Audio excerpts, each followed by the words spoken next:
বিসমিল্লাহির রহমানির রহিম। প্রিয় শিক্ষার্থী বন্ধুরা, আশা করি তোমরা আজ আমরা 1, 2, 3, 4 নং শিটের সৃজনশীল অঙ্কগুলো করেছিলাম। তোমরা প্রত্যেকেই নিজ নিজ দায়িত্বে সেই সৃজনশীল অঙ্কগুলো ভাষায় এইচডব্লিউ করেছে। অনেকে জানিয়েছে তারা খুব অঙ্কগুলো পুরো খুব মজা পেয়েছে, খুব ভালো লেগেছে এবং তারা আমাদেরকে বিভিন্ন মেসেঞ্জারের মাধ্যমে তারা দেখিয়েছে। আশা করি বাকি যারা আছে তারাও অঙ্কগুলো করে অনেক মজা পেয়েছো। এখন আমরা পড়ব 4 নং প্রশ্নটা। মতিঝিল সরকারি বালিকা উচ্চ বিদ্যালয় শিমু গত সপ্তাহের শনিবার থেকে বৃহস্পতিবার পর্যন্ত প্রতিদিন কত ঘন্টা করে বাড়িতে পড়ালেখা করে তার নিচের তালিকায় দেওয়া হলো। দেখে এই অঙ্কটা আমরা তোমাদের বইয়ে একটা অঙ্ক ছিল, সে রেজার একটা অঙ্ক ছিল, সেই অঙ্কটা করছি সেম অঙ্ক, শুধু সংখ্যাগুলো পরিবর্তন।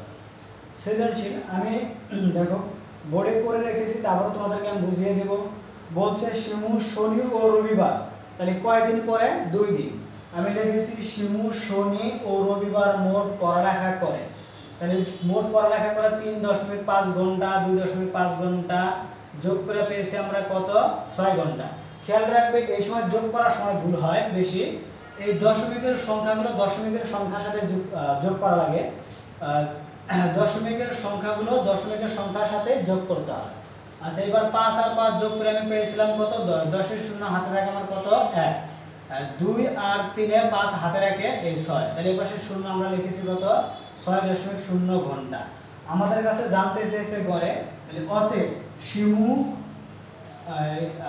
শনি ও রবিবারে গড়ে মোটের জায়গায় আমরা কি লিখেছি? গড়ে পড়ালেখা করে, তাহলে 6 ঘন্টা পেয়েছি আমরা মোট। 6 কে ভাগ দিয়েছি কত দিয়ে? 2, কারণ সে 2 দিন পরে শনি ও রবিবার 2 দিন, তাই ভাগ দিয়েছি আমরা কত দিয়ে? 2 দিয়ে। ভাগ করে আমরা উত্তর পেয়েছি কত? 3 ঘন্টা। আশা করি সবাই বুঝতে পেরেছি। এবার আমরা দেখো খ নাম্বার, রবি সোম মঙ্গল, তাহলে রবি সোম মঙ্গল বারে মোট পড়ালেখা করে কত পেয়েছি আমরা?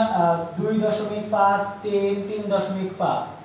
আমরা এখানে যোগটা তোমাদের সুবিধার জন্য একটু দেখায় দিয়েছি, তাহলে 5 আর 5। দেখো খেয়াল করো তোমরা, এটা কিন্তু পূর্ণ সংখ্যা, এইটা কিন্তু এই পাশের সংখ্যার সাথে যোগ করা যাবে না।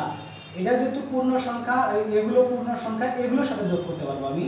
তাই আমি যোগ করেছি 5 আর 5 যোগ করলে হয় 10, 10 এর শূন্য হাতে থাকে 1, 2 আর 3 এ 5, 5 আর 3 এ 8 হাতে রাখে 9, তাই লিখছি কত আমি? 9.0 ঘন্টা। আমাদের কাছে জানতে চেয়েছে গড়ে, অতএব শনি রবি রবি সোম মঙ্গল বারে গড়ে পড়ালেখা করে, তাহলে মোট পেয়েছি কত আমি? 9। তাই 9 কে আমি ভাগ দিয়েছি কত দিয়ে? 3 দিয়ে, কারণ 3 দিন 1, 2, 3, 3 দ্বারা ভাগ করেছি, পেয়েছি কত আমি? 3 ঘন্টা। এবার সর্বশেষ প্রশ্ন ছিল, সে শনি থেকে বৃহস্পতিবার পর্যন্ত, অর্থাৎ প্রত্যেকটা দিন, এখানে যে কদিন ছিল আমাদের, তাহলে শনি থেকে বৃহস্পতিবার পর্যন্ত মোট পড়ালেখা করে, তাহলে সবগুলোকে আমি যোগ করেছি। যোগ কিভাবে করতে হবে আশা করি সবাই বুঝতে পেরেছো। যোগগুলো এভাবে করতে হবে, পূর্ণ সংখ্যাগুলো পূর্ণ সংখ্যার সাথে থাকবে, দশমিকের সংখ্যাগুলো দশমিক পাশের সংখ্যার সাথে থাকবে। তাহলে সবগুলো যোগ করে আমি কত পেয়েছিলাম? 18 ঘন্টা। এবার আমাকে কি করতে হচ্ছে? গড়ে নির্ণয় করতে হচ্ছে। তাহলে শনি রবি, শনি থেকে বৃহস্পতিবার পর্যন্ত গড়ে, মোটের জায়গায় কি লিখেছি আমি? গড়ে পড়ালেখা করে, তাহলে 18 ভাগ 6। 6 কেন? 1, 2, 3, 4, 5, 6, 6 দিন ছিল, তাই ভাগ করেছি আমি কত দিয়ে? 6 দিয়ে। তাহলে এখানে আমি উত্তর পেয়েছি কত? 3 ঘন্টা। তাহলে আশা করি সবাই অঙ্কটা বুঝতে পেরেছে এবং খুবই সহজ একটা অঙ্ক। এবার আমরা সবাই 5 নম্বর অঙ্কটা একটু সবাই পড়ব। 5 নম্বর অঙ্কটা সবাই একটু খেয়াল করো। 5 নম্বর অঙ্কটা আমরা সবাই একটু পড়ব মনোযোগ সহকারে। 5 নম্বর অঙ্কটা কি বলেছে আমাদের? যে কোন বিদ্যালয়ের 10 জন ছাত্র ছাত্রীর ওজন কেজিতে দেওয়া আছে, ছক আকার উপস্থাপন করা হলো। ছাত্র, প্রথম লাইনের সবগুলো ছাত্রের ওজন, প্রথম লাইনের সবগুলোই ছাত্রের ওজন 50 কেজি, 54 কেজি, 48 কেজি, তারপরে 52 কেজি, তারপরে 56 কেজি। আমাদের ক নম্বর প্রশ্ন চেয়েছে ছাত্রদের মোট ওজন কত। তাহলে মোট ওজন যখন চাইছে, আমরা ছাত্রগুলোর যখন নাম্বারগুলো যোগ করব, ওজনগুলো যোগ করব, তখন আমাদের মোট ওজন বের হবে।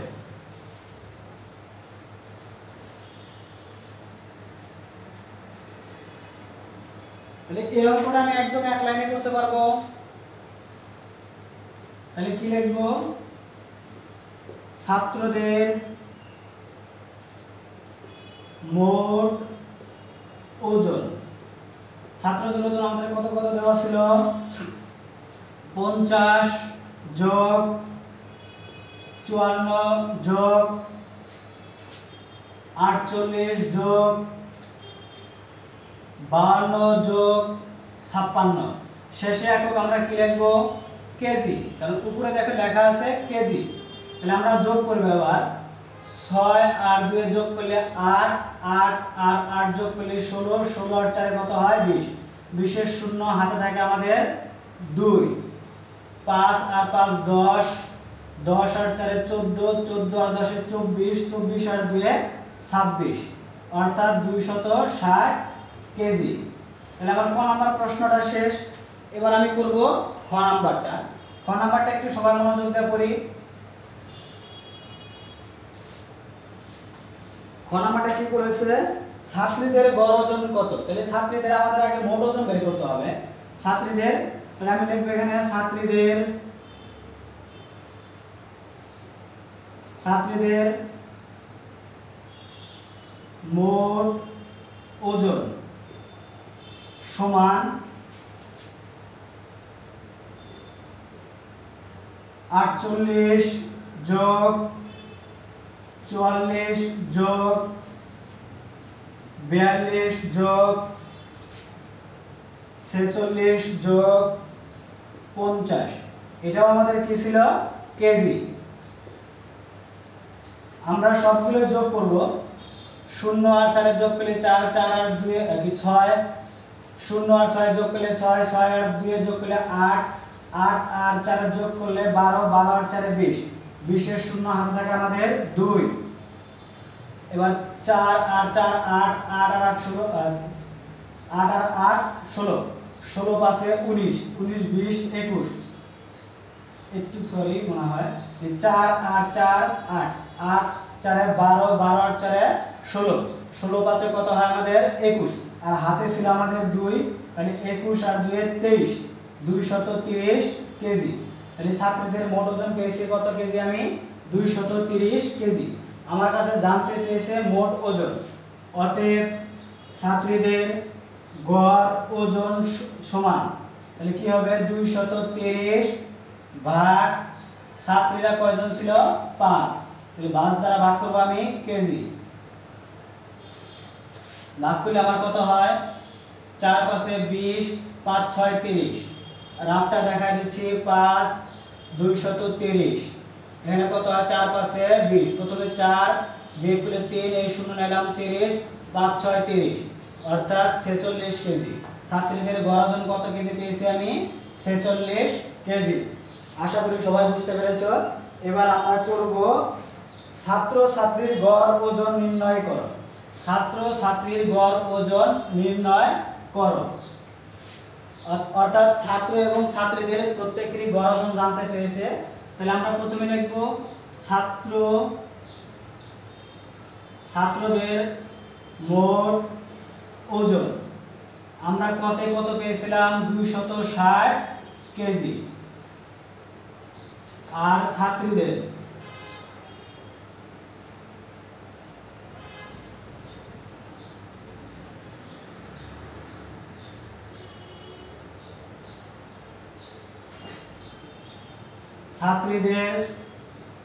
মোট ওজন আমরা কত পেয়েছি খতে 230 কেজি। তাহলে এবার আমরা নিচে কি লিখব ছাত্র ছাত্রীদের মোট ওজন কি লিখব আমরা, এটা এক লাইন দিয়েও করা যাবে, এভাবেও করা যাবে। তাহলে আমরা লিখব ছাত্র ও ছাত্রীদের মোট ওজন সমান, আমরা যোগ করব 0 6 3 9 4, অর্থাৎ 490 কেজি। আমাদের গড় যে জানতে চাইছো, অতএব ছাত্র ছাত্রীদের গড় ওজন সমান। ছাত্র ছাত্রী মিলে আমাদের কত ছিল 10 জন, ছাত্র ছিল 5 জন, ছাত্রী ছিল 5 জন, উপরে প্রশ্ন লেখা আছে। তাহলে আমরা ভাগ করব কত দিয়ে 10 দিয়ে, কত দিয়ে ভাগ করব 10, কারণ ছাত্র ছাত্রী মিলে কতজন ছিল 10, এত কেজি। এবার আমরা ভাগ করে এখানে 10 ভাগ 490 ভাগ পেলে প্রথমে কত দেওয়া যায় 4 4 10 40 বিয়োগ পেলে থাকে 9 এই শূন্যকে নিচে নিলাম 90 9 10 90 9 10 কত হয় 90 তাহলে আমরা ছাত্রছাত্রীদের গড় ওজন পেয়েছি 49 কেজি। এটাও আশা করি সবাই বুঝতে পেরেছে এবং খুবই মজার অঙ্ক, গড়ের অঙ্কগুলো মানে খুবই মজার অঙ্ক। এবার আমরা সবাই করব 6 নম্বর অঙ্কটা। এই 6 নম্বর অঙ্কটা খুবই ইম্পর্টেন্ট অঙ্ক, 6 নম্বর অঙ্কটা খুবই ইম্পর্টেন্ট অঙ্ক এবং প্রায় অঙ্কটা আসে, এই টাইপের অঙ্ক একটা না একটা আসবে পরীক্ষাতে। আমরা 6 নম্বর প্রশ্নটা আশা করি সবাই পড়েছি। রনি ও কাজলের বয়সের সমষ্টি 28 বছর, মাহি ও রনির বয়সের গড় 14 বছর, কাজলের বয়স দেওয়া আছে 12 বছর। তাহলে কাজলের বয়স দেওয়া আছে কত আমাদের কাছে 12 বছর। প্রথমে আমার কাছে লেখা আছে রনি ও কাজলের বয়সের সমষ্টি। আমাকে ক নম্বরে জানতে চেয়েছে রনির বয়স কত, অর্থাৎ রনি আর কাজলের বয়স একসাথে ছিল কত বছর 28 বছর। সেখান থেকে যদি আমি কাজলের বয়স বাদ দিই কার বয়স থাকবে রনির বয়স। তাহলে আমি লিখব রনি ও কাজলের বয়সের সমষ্টি সমান 28 বছর। এখান থেকে আমি কাজলের বয়স বাদ দেব, কাজলের বয়স সমান, কাজলের বয়স আমাদের প্রশ্ন কত দেওয়া আছে 12 বছর। তাহলে বিয়োগ করলে থাকে কার বয়স, আশা করি রনির, কাজলের থেকে কাজল বাদ দিলে থাকে কি রনি, অর্থাৎ রনির বয়স সমান বিয়োগ করলে থাকে কত 16 বছর। কত বছর থাকে 16 বছর। এবার খ নাম্বারটা একটু খেয়াল করি সবাই। মাহি ও রনির বয়সের সমষ্টি কত, দেখো প্রশ্নে দেওয়া আছে মাহি ও রনির বয়সের গড় 14 বছর। তাহলে গড়কে আমরা মোট বানাবো, তাহলে লিখব রনি, প্রথম নামটা কি লেখা আছে মাহি, তাহলে মাহি ও রনির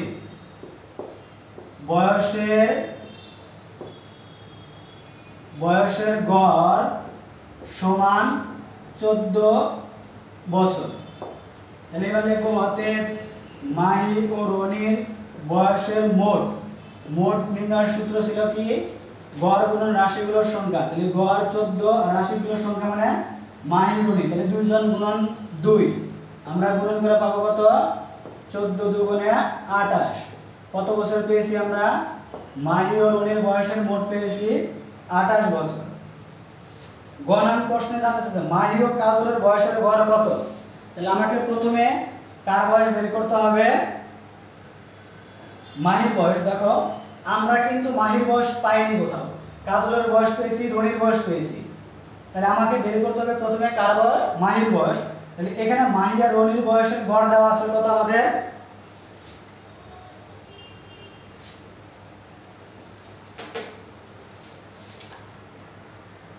দেখো গ নাম প্রশ্নটা।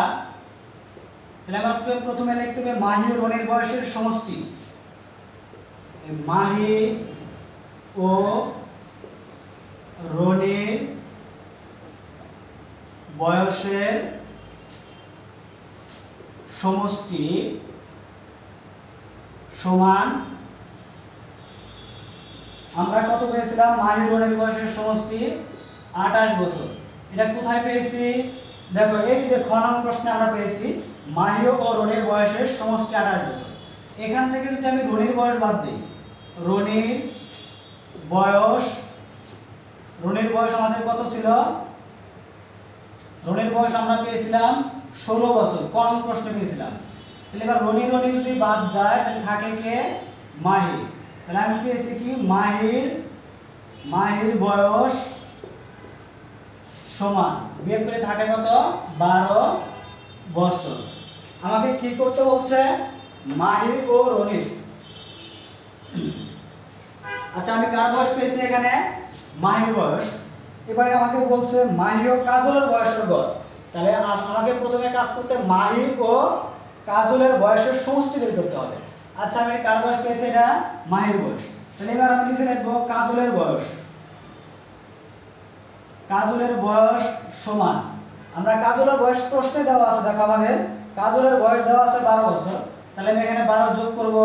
তাহলে আমি এবার নিচে কি লিখব, মাহি ও কাজলের বয়সের মোট। কি লিখব, মাহি ও কাজলের বয়সের মোট সমান 12 আর 12 যোগ করলে কত হয় আমাদের 24 বছর। কিন্তু আমাদের জানতে চাইছে কি গড় বছর। তাহলে লিখবো অতএব মাহি ও কাজলের বয়সের গড় সমান, তাহলে এই 24 ভাগ কত হবে 2, কারণ দুজন ব্যক্তি মাহি ও কাজল, তাহলে ভাগ করব আগে 2 দ্বারা বছর। ভাগ করে আমরা কত পেয়েছি 12 বছর। অর্থাৎ মাহি ও কাজলের বয়সের গড় কত বছর 24 বছর। মাহি ও কাজলের গড় বয়স কত বছর 24 বছর। এবার আমরা যাব ঘ নং প্রশ্নটা। ঘ নং প্রশ্নটা কি বলেছে আমাদের, সবাই একটু পড়ো। ঘ নং প্রশ্ন বলেছে রনি, মাহি ও কাজলের বয়সের গড় কত, অর্থাৎ তিনজনের বয়সের আমাকে মোট বের করতে হবে। তাহলে আমি লিখব, প্রথমে লেখা আছে রনি, তাহলে রনি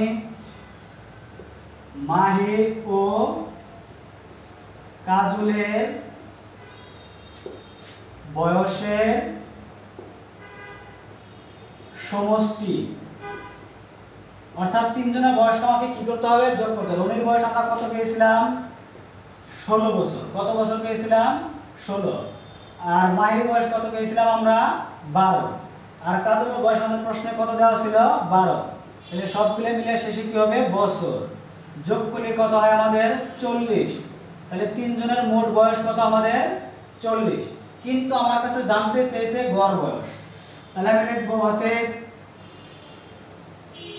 অতএব রনি, মাহি ও কাজলের বয়সের সমষ্টি সোজা আমি কি লিখব গড় সমান 40 ভাগ 3, কারণ ব্যক্তি ছিল কয়জন, তারা 3 জন। 40 বছর আমরা ভাগ করব 3 ভাগ 40। প্রথমে 3 কে 3, বিয়োগ করে থাকে কত আমাদের, বিয়োগ করে থাকে 1, এই শূন্য নিচে নিলাম 10। এবার 3 3 9, বিয়োগ করে থাকে কত 1। তাহলে আমরা কি লিখতে পারি, এটা দশমিকে করা যাবে না, তাহলে 13 সমস্ত 3 ভাগের 1 বছর। আমরা অনেকে এইটুকুই করতে পারবো, এটুকু করলে স্যারেরা নাম্বার দিবে। এর থেকে আমরা আরেকটু জিনিস সহজ করে লিখতে পারি, বা যারা বেশি জিনিয়াস বা তারাও লিখতে পারবে, প্রত্যেকে লিখতে পারবে আশা করি। এই 13 হলো আমার পূর্ণ বছর, তাহলে আমি কি লিখবো 13 বছর। আর এইটুকু বলতে কি বুঝাইছে আমাদের, এইটুকু বলতে বুঝাইছে আমাদের যে একটা বছরকে 3 ভাগের 1 অংশ। তাহলে এখানে আমি লিখবো 12 গুণন এই যে 3 এর 1, এই 12 সমান কি লিখবো আমি এবার কিন্তু এই বছরটা আমি শেষে লিখবো না, শেষে কি লিখবো এবার আমি মাস। কি লিখবো আমি মাস। এবার দেখো কাটাকাটি করলে কত হয় 1 3 4 12, তাহলে 4 কে 4, তাহলে সমান আমি কত লিখতে পারি 13 বছর 4 মাস। আশা করি সবাই বুঝতে পেরেছো। এই অঙ্কটা তোমরা এটুকু করে রাখতে পারবে, এটুকু করলে স্যার নাম্বার দেবে। তবে এটুকু যারা করবে সবচেয়ে বেশি ভালো হবে, এটুকু করলে সবচেয়ে বেশি ভালো হবে। তবে আশা করি প্রত্যেকেই বুঝতে পেরেছ, এবং অঙ্কটা খুবই গুরুত্বপূর্ণ অঙ্ক, এবং তোমরা প্রত্যেকে নিজ নিজ দায়িত্বে SW করবে, এবং করার পরে আমাদের স্যারের যে মেসেঞ্জার আছে সেখানে পাঠিয়ে দিবে আশা করি। এবং সবাই ভালো থাকবে, আল্লাহ হাফেজ।